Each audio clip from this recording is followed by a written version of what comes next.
We are so excited to have you with us on Talk to People podcast. Today, we really get to start rolling because we've had some comments now that we can actually address. And there was something about water bills that struck me, and we've got some information on that. But first, let's get out to the IFYR. I met a guy a couple of weeks ago, and I show up at the IFYR, and lo and behold, I have a new friend.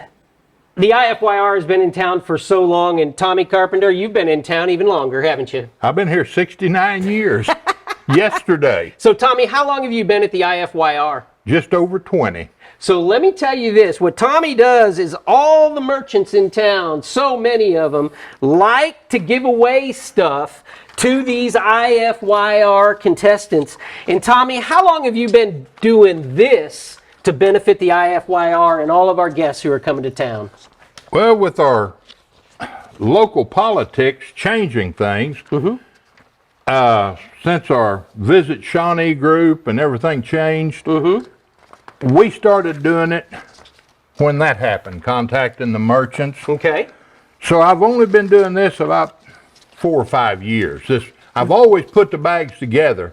Now I gather stuff up for them. Well, and I'm telling you, there is literally hundreds of dollars worth of savings and stuff on this table, and a lot of fun stuff. But Tommy, this isn't really what the IFYR is all about. This isn't what keeps you coming back. You make lifelong friends at the IFYR, That's correct. Don't you? I had 2 25-year-olds called me yesterday and wished me a happy birthday. One from Missouri, one from Arkansas. Tommy Carpenter, yesterday was your birthday? Yes, sir. Well, happy birthday, my friend. Thank you. I had no idea about that. Yeah. When you get so old, they just don't count a whole lot anymore. I understand, but now you're 69. Yeah. You have spent every waking day in this town, haven't you? I sure have. Now, you're just a businessman in town. I ran into you over at your place of work, and we started talking. And then, when I showed up here at the IFYR, lo and behold, it was Tommy Carpenter in charge of giving all this good stuff away to all of our kids.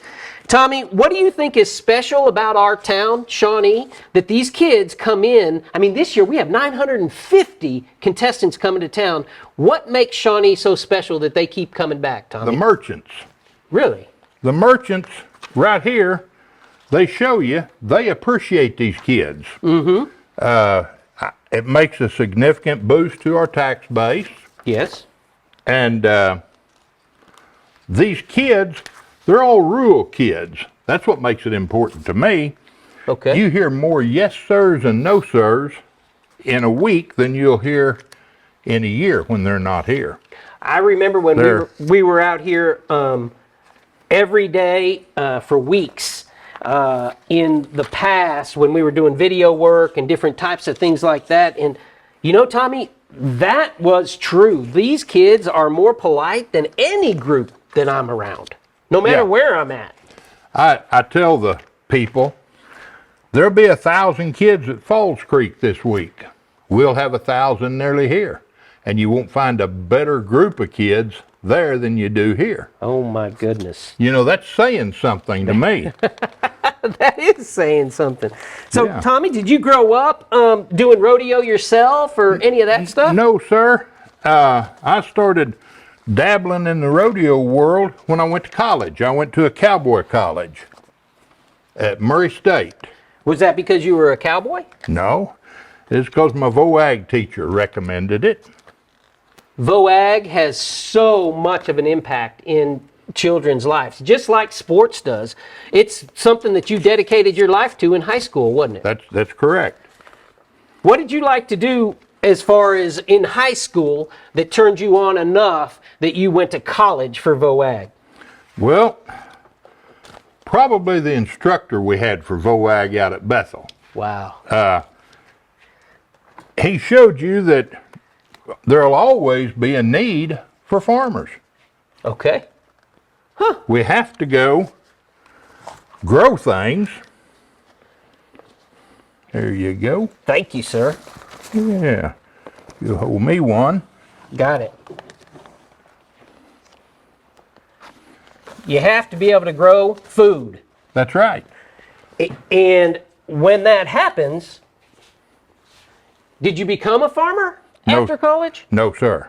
Because I didn't meet him at the farm. I didn't see him at the farm, at his place of business. I worked a entire career for the Air Force. Oh, really? Yeah, I was a jet engine specialist. Very good. Did you do any of that training at college, or did you end up doing that right down here at Gordon Cooper?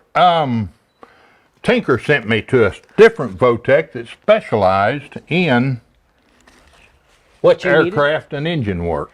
And isn't that so cool that we're putting in Gordon Cooper Technology Center items into these bags because they care about kids, of course, but also that young men and women around our town and in our area can get a job right out of high school. 2 years, you go to Gordon Cooper, they can go up to Tinker and have a great job if they want. That's exactly right. It's not for everybody, but look, No. Gordon Cooper, right on time. Well, Tommy, so how many different businesses participated this year? How many items are you giving away? Do I give them 2 pens? just one. Just one. I like those. Those come from CPN. Any idea how many businesses partook with you? I would say somewhere around 60, 70. Well, look at that. I think I did my job. Only 948 to go. 950 bags for kids coming around to the IFYR in Shawnee. And Tommy Carpenter, man, you're a winner. Thank you for doing this for all of those kids. Yeah. What a gift that is. You know, I feel like if by doing this, we make them want to come back. Yeah? College coaches from all over the world come here. Do they really? And they will, a lot of kids leave and have productive college careers, get them an education. Yeah. 2017, we had a young cowboy here from Beaver, Utah, Okay. named Stetson Wright. Yes. Now he's a 7-time world champion cowboy at the NFR. Uh-huh. And bull riding, Yeah. saddle bronc riding, all around cowboy. Last year made around $400,000. Oh my goodness, Stetson So- Wright. There have been, the McCoy brothers came through here. They That's right. became world champions. That's They're right. from just McCoys. south of here. Down yeah. in Tupelo. Yeah. Yeah. I love the idea that we as a community can come out to the Expo Center this week and see the future of rodeo, because the top rodeo contestants from in high school, they come to this rodeo. I tell a story on my wife. She posts all the results on her bulletin boards. And she stepped up to the board one day, and there's 2 guys there where she was needing to work. And she said, if y'all would get out of my way, I'll put what you want to see up there. George Strait and Tough Hibben. Their boys were competing. But she said, Did he go down low and sing her a song or anything? No. He just smiled. Yeah, but I thought it was funny because they come here, they're common people. Yeah. They're here to watch their kids like you would yours running track, pole vaulting. Yeah, that's right. Oh, Yeah, and what? we have to support our kids. And you know what? I have fond memories now of the places in which I was able to watch my daughter do those things. That's right. And people have fond memories of Shawnee because of the experience that we as a community are able to give them for an entire week that they're here. Hey, George Strait, come on back.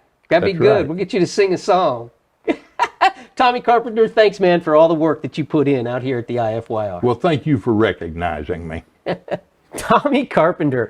Guys, did you know that he actually played in a band?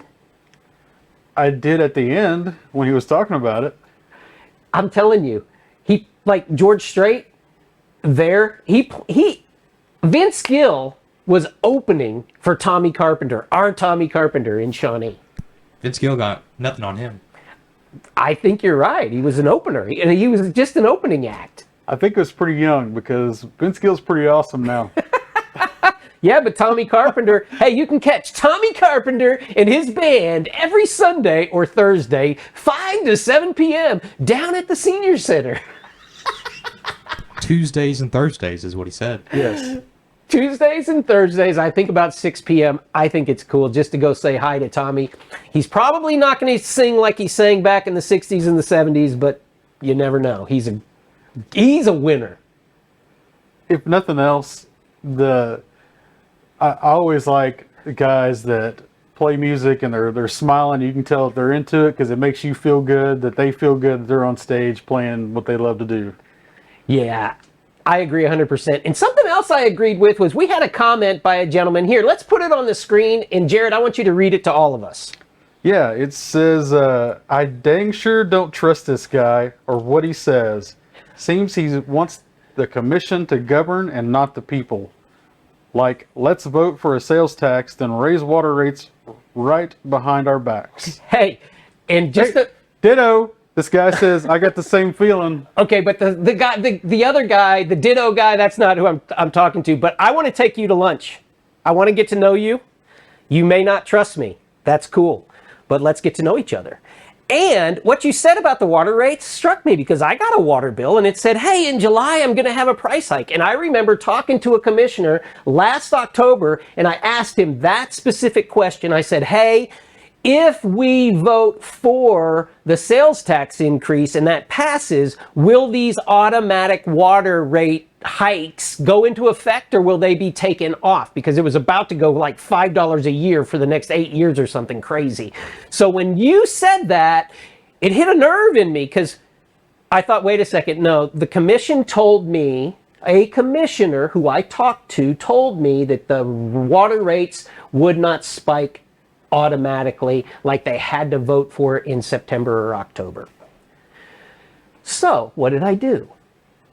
At first I was like, what do I do? And then I remembered years ago, the city commission took heat because they had to implement water rate rises that would automatically kick in or be considered on an annual basis because our water prices were so low and we were in a deficit of being able to maintain and upkeep and upgrade our water system for the 30,000 plus population that we now serve. So I was at City Hall the other day, guys, and I had some business with the water department, and I asked them, why are the water rates rising? And the clerk behind the counter told me this gets looked at every year and it's a raise that the commission passed to get us back in line with the CPI or something like that. Actually, the CPI came up next because I talked to an operator, right? And that's what she told me. How do you guys feel about that? I mean, just talking to people kind of answers your questions. I mean, you Okay. don't just go past when people actually talk and try to figure out why it's a certain way. Right. So, gee, that scratched me because I thought, yeah, that's what I was thinking. Was this is something that actually was put into effect a long time ago, not last September, October. We're talking about two different water issues here. Water prices raising issues. So what you're saying is we got off for a long time with good pricing that shouldn't have never been for a long time. Well, anytime I have to pay money, even if it was a $46 water bill, which it probably was back then, it's hard for me to, I'm thinking I'm paying too much money for water. I mean, Right. That's what I'm thinking. But what it showed me was that that's when the commission realized the commission had a $60 million problem at that time, which was our infrastructure was falling apart. And they realized we're not charging enough for water. I can't stay in business this way. So they put into an effect that at the end of the year, the commission looks at the pricing, looks at the consumer price index, and then if they have to raise rates to stay ahead of the game so that they can maintain our water systems, then they have to raise the rates. So that was a clerk in front of me, and I wanted to get an official word. So I asked to talk to Casey Eck, who is the assistant court clerk or I don't know. I don't know. It's some clerk, right? City clerk. We'll find out. Will somebody, bash me at the bottom because I should know, right? But she's a sweetheart. And she came to the door and I said, hey, why are these water water prices raising. And she said, well, you're right. She said, you're right. It actually went into effect years ago. I was thinking 5 or 6 years ago that the commission would look at the pricing. And then she pulled out the ordinances, one from 2017, which is when they said, hey, our water rates are too low and we have to get them back in line so we can maintain the water business that really the city is in. And then the last commission meeting when they were raised, she gave me the documentation as to why the water rates rise now in July. But it had nothing to do with the infrastructure rebuild north of town that's now costing us $111 million because we have undercharged for water for the last decade. Now, that's the answer to why the water prices are raising. And I appreciate you, the unnamed, but if you've seen this and you're watching, we appreciate that. And I want to buy you lunch and I want to get to know you. Now, moving on, because as we talk this time about events in town, something that, Jay, I know you like a lot is coming to town this weekend, and it's the Downtown Showdown. Let's talk to one of the best automotive photographers on the planet, Tommy Hibben. Tommy, man, what's going on? Nothing much. I appreciate you having me on. Hey, man, you take some of the greatest pictures of cars that I've ever seen. I love it, and you are putting together a heck of a car show this year. Tell us a little bit about it. I appreciate it. Yeah, we show and shine, and that's usually what it was. But this year, it's the middle of the summer, and it's really hot, and it's not getting any cooler. So we're going to switch it up a little bit, and downtown at Sundown kicks off at 4 o'clock p.m. till 8:30. Nothing looks better than a hot rod at sunset. So it's shaping up to be our biggest year yet, and we should have several blocks worth because we have side streets of Main Street. So more of like almost a festival feel this year. That sounds great, man. I love it. Downtown at sundown. And the Mecca is going to be right there at your new huge auto body shop, right? That's right. 118 West Main at Downtown Auto Body will be where the culmination of all the events are. We'll have a stage there with a live band, Nasty Weather, here from Shawnee. And that's where our awards will be handed out this year. So we don't cross Beard Street because we don't shut down Beard Street because of just that's a highway technically. This year we have Main Street from Beard to Kickapoo, and we have one block north on each side street. So Market, Louisa. So every block is going to be something different. We've got a live band there at 118, and then a few blocks away we'll have a second band. Each street has a food truck, just little vendors scattered everywhere, and then just hordes and hordes of hot rods, classic trucks, cars, everything you can imagine. Oh, that sounds like a winner. Hey, you've been in the shop a little while this year. Is there any new surprises coming out for the Shawnee fans to be able to see that you can talk about? So this behind me. So yeah, this classic C10 is just completely blacked out, and that's what's coming out right now. We've been every time they have something new come through, and before they send it home, they call it test drive. I call it earn my weight with pictures and video. So yeah, we'll have while their cars here at the shop don't get to compete because this is all they do for a living, they'll have just a plethora out, and a lot of customers everywhere from Texas to New Mexico to Iowa. This place will be flooded with just hot rods and classic cars from different states coming in to compete for free registration, but still winning cold hard cash. Well, in your page at DTAB, correct? You have a lot of cool videos that people can watch. Yeah, it's been surprising. The Johnson family that runs Downtown Auto Body, the classic insurance shop that's been serving the community for years. This is, as we were growing up with me and Michael, this is always his dream, is to do full-time customs. So just in the same, that's DTAB, but this one's just customs, and that's what we do best. So it's been crazy, the response we've gotten after going to SEMA in Vegas and really taking off on TikTok with, and Instagram with just, hundreds of thousands of views and people messaging. And it's been a crazy ride. It's really cool to see some success like that coming out of our own community. But Tommy, I'm going to switch gears on you a little bit because you're a dad, a loving husband. Hey, is this an event that you would see bringing your own family out to if you were a dad? Would it be fun for everybody? I've got 4 ranging from 20 to 5. I get tired just saying it, but they'll all be out. Yeah, so I've got everything from face painting for the little ones, and we're still adding stuff.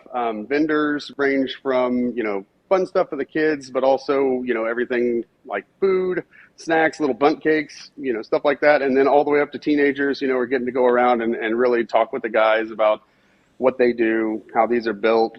Sometimes they come from garages like ours. Sometimes they come from, out back in your backyard. And that doesn't mean they're not going to win awards because it's, it's passion. So, well, one young man, teenager out there named Colton Johnson.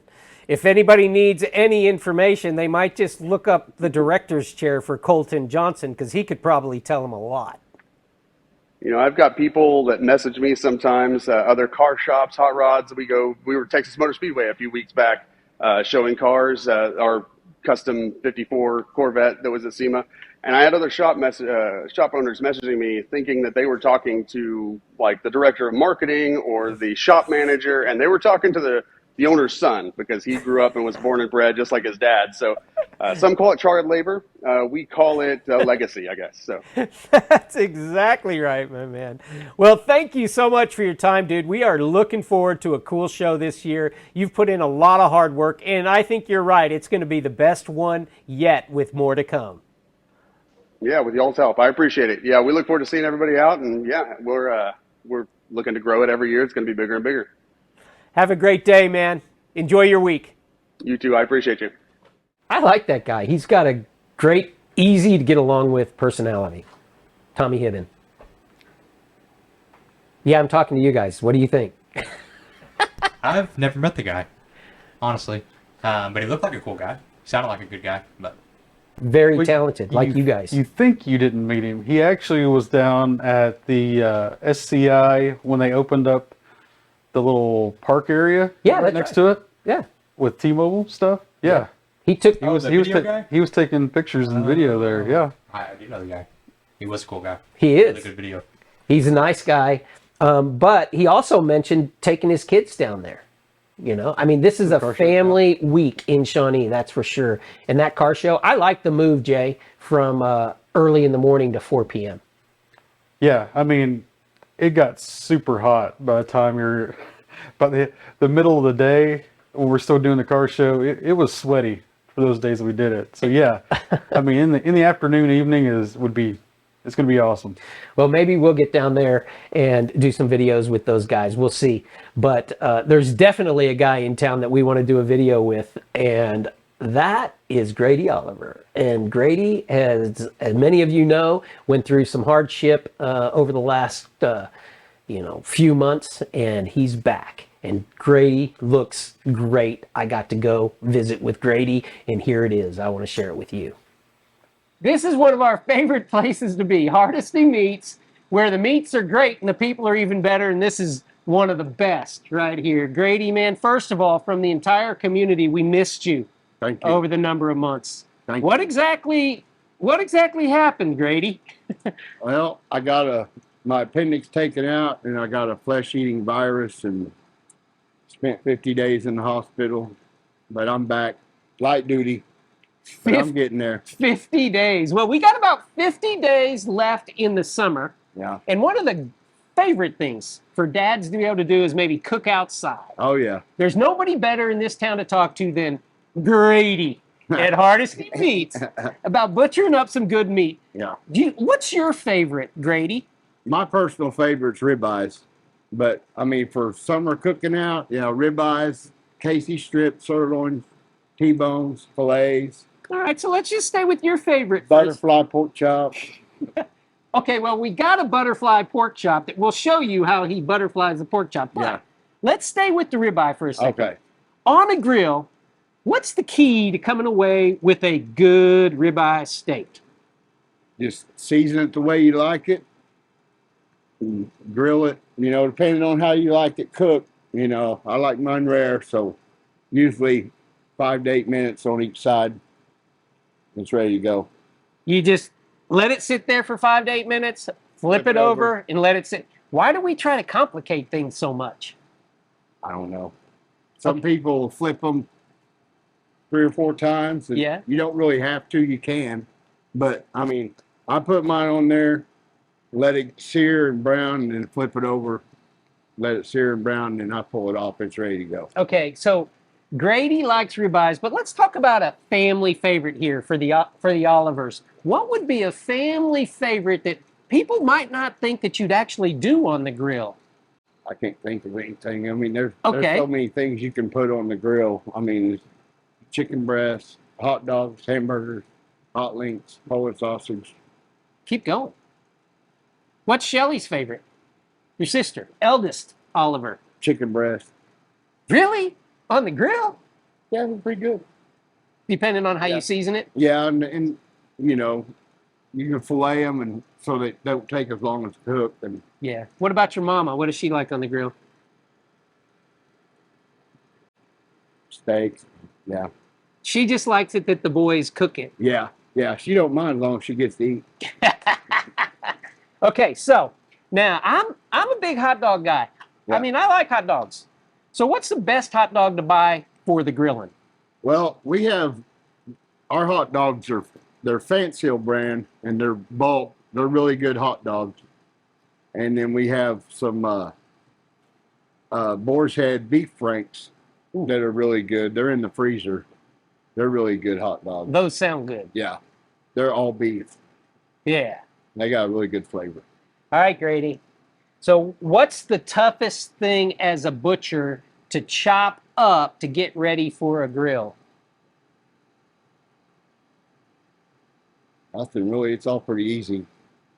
For What me, do so when you cut a ribeye, what are you cutting that off of? the prime rib? Okay. Yeah, they're 14 pounds or so, and you can get usually 12 steaks off of each one. An inch thick. Depending on how thick you cut them, you can get more the thinner they are. Of course. Yeah, but I like them thick. Ribeyes on the grill seems to be where it's at Hardesty's Meats, but you can get any kind of meat you want right here. What kind of meat can't you get at Hardesty Meat? Veal? No veal? No veal. When are you going to start carrying veal? We're working on it. We might get there. Yeah. Have you got the seafood up and running? Yeah, a little bit. Yeah, we've got some seafood. It's just kind of hit and miss, Yeah, I got you. Okay, well, Grady, we're glad to have you back, my man. Well, thank you. I'm glad to be back. I appreciate all the prayers. Oh, yeah. Thank you. Grady Oliver, one of the best. Hardesty's Meat and Deli, where the meat is great and the people are even better. Thank you. Truly, one of our favorite people. Guys, Grady helps us down there all the time. He and Scotty and their mama. I mean, all of those guys are great. I've always, they're always super cool, really family friendly. Mm-hmm. I mean, always smiling. I say that a lot, but I mean, we work with a lot of people that they're just happy to be around. They're happy to work with the community. Mm-hmm. I love those guys. Yeah, for sure. And Gavin, what about them now partnering up with Branding Iron and bringing the Hardesty steaks over at Branding Iron while supplies last each day? I think it's awesome. I mean, the Branding Iron only had ribeyes and sirloins out a couple KCs, but they never really had a T-bone. So bringing in that porterhouse from Hardesty's and having local beef, it's great. I mean, sometimes they'd have Hefner Family Ranch beef in there, but having Hardesty, I mean, it's just a staple. Everyone knows it. It's going to be great. It is, and they're going to try some new stuff too with the steaks and other meat. So that's a good partnership. Happy to be a part of it. And hey, I want to encourage you to leave comments. I want to encourage you to like or dislike. Whatever your thoughts are cool with us. And we know this. Oscar Wilde. I don't know if you guys know it, but I'm an Irishman. He was an Irish poet, dramatist, novelist, and I get this from The Edge, one of my favorite books. He said, "There is always something about your success that displeases even your best friends." And that's all right, because they stay my best friends. They stay our best friends as long as we have dialogue and we talk to one another. That's what this podcast is all about. Let's talk to the people who are around us when we're standing in line at the grocery store or we're waiting for a table over at the branding iron. Talk to people, and that is what is going to help our community ultimately be the success that we all want to see for our children and our grandchildren. Can't wait till next week. We've got another full lineup for you. Come on back and hang out with, come on back and talk to us. How was that? Back now, you hear? You gotta talk to the people, you know. Oh, Billy. Little Later. bit of twang. Later, folks. See ya.